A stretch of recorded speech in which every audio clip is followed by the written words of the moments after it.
ஊதிய உயர்வு கேட்டு போராடிய மாஞ்சோலை தேயிலை தோட்ட தொழிலாளர்கள் 17 பேர் காவல்துறை தாக்குதலால் தாமிரபரணியில் தள்ளப்பட்டு உயிர் துறந்த துயர நாள் இன்று. நதியையும் ஒரு கொலை கருவியாக கையாண்ட அன்றைய நாளை விவரிக்கிறது இந்த செய்தி தொகுப்பு.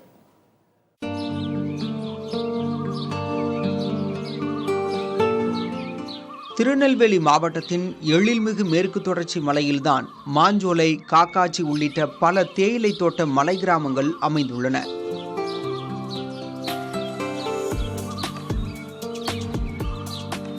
பல தலைமுறைகளாக காற்றை திருத்தி தேயிலை தோட்டங்களை வடிவமைத்த தொழிலாளர்களுக்கு 20ஆம் நூற்றாண்டின் இறுதி வரை மிஞ்சியது என்னவோ அட்டைக்கடியும் 53 ரூபாய் தினக்கூலியும் தான்.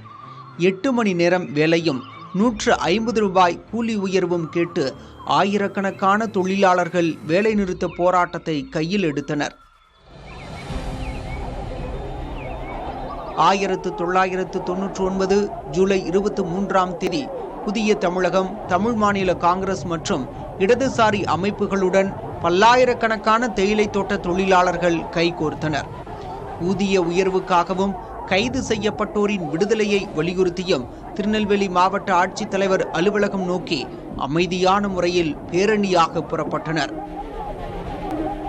பேரணி மாவட்ட ஆட்சித்தலைவர் அலுவலகத்தை நோக்கி நகர்ந்தபோதுதான் அந்த கோர சம்பவம் நிகழ்ந்தது. திருச்சி சிறைச்சாலை அடைச்சி கிட்டத்தட்ட 2 மாதமாக எங்களுக்கு அடைச்சி எந்த பதிலுமே இல்லை. எங்களுடைய பொண்டாட்டி பிள்ளையெல்லாம் தவிக்காங்க, சாப்பாடுகள் எல்லாமே நம்ம தவிக்கிறாங்க. அப்புறம் எங்கள் பொண்டாட்டி பிள்ளைங்க, அண்ணன் தம்பி எல்லாரும் சேர்ந்து தான் எங்களுக்கு போராட்டம் திரும்பி கலெக்டர் ஆஃபீஸில் மனு கொடுக்க போகிறாங்க. எங்களை விடுதலை பண்ணணும்னு சொல்லி மனு கொடுக்க போகும்போது கலெக்டர் போலீஸுடைய அடக்குமுறையில் எங்களை அடித்து ஆற்றுல தள்ளிட்டாங்க. ஆற்றுல தள்ளி 17 உயிர் நாங்கள் அன்றைக்கி பறி கொடுத்துட்டோம். அது கலைஞர் ஆட்சியில் தான் நடந்தது. தாமிரபரணி நதிக்கரையோர சாலையை வழிமறித்து நின்ற காவல்துறையினரும் அதிரடி படையினரும் திடீரென பொதுமக்கள் மீது தடியடி நடத்தினர். செங்கற்களை கொண்டு வீசியும் துப்பாக்கியால் சுட்டும் கூட்டத்தை கலைக்க தொடங்கினர். இதை எதிர்பாராத தொழிலாளர்கள் நாலாபுறமும் சிதறி அடித்து ஓட பேரணி போர்க்களமானது. காவல்துறையின் கண்மூடித்தனமான தாக்குதலில் இருந்து தற்காத்துக் கொள்வதற்காக தாமிரபரணி ஆற்றில் குதித்து மறுகரைக்கு செல்ல முயன்றார்கள் தொழிலாளர்கள்.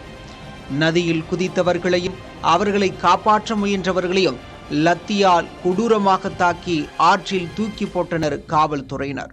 இதில் 1 வயது குழந்தை விக்னேஷ் தனது தாய் ரத்தினமேரியுடன் சேர்ந்து நீரில் மூழ்கி உயிரிழந்தது.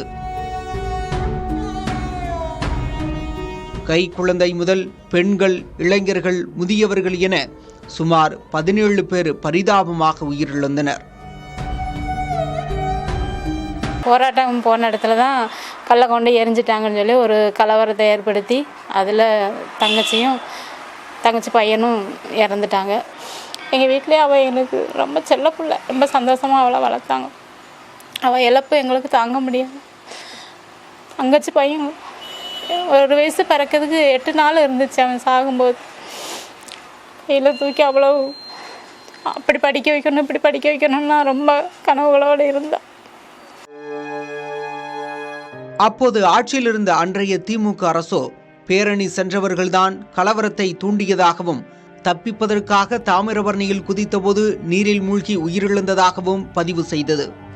மருத்துவ அறிக்கையும் ஆணைய அறிக்கையும் கூட அழுத்தத்தின் பேரில் அரசுக்கே சாதகமாகி போனது. இப்போ மீண்டும் எங்களுக்கு சம்பளம் எங்கள் எஸ்டேட் அடைக்கிறாங்க. எஸ்டேட்டை அடைக்கும் போது நாங்கள் எங்களுக்கு வேற வழி இல்லை. நாங்கள் பிறந்தது வளர்ந்தது எல்லாமே அங்கே தான். இப்போ நாங்கள் 99 வருஷம் 98 வருஷம் ஆகிப்போச்சு அங்கே இருக்கோம். அதனால் எங்களுக்கு அந்த இடத்த வேணும் தான் நாங்கள் போராட்டம் பண்ணிக்கிட்டு இருக்கோம். ஆனால் அரசு இதுவரைய எந்த அரசும் எங்களை கண்டுக்கிடலை. எந்த கட்சிக்காரங்களும் இதுவரை எங்களை கண்டுக்கிடவே செய்யலை. இத்தனை போராட்டங்களையும் இழப்புகளையும் சந்தித்த தொழிலாளர்கள் இன்றும் தங்கள் வாழ்வுரிமைக்காக நீதிமன்றத்தில் வழக்காடி கொண்டிருப்பதுதான் காலத்தின் கோலம்.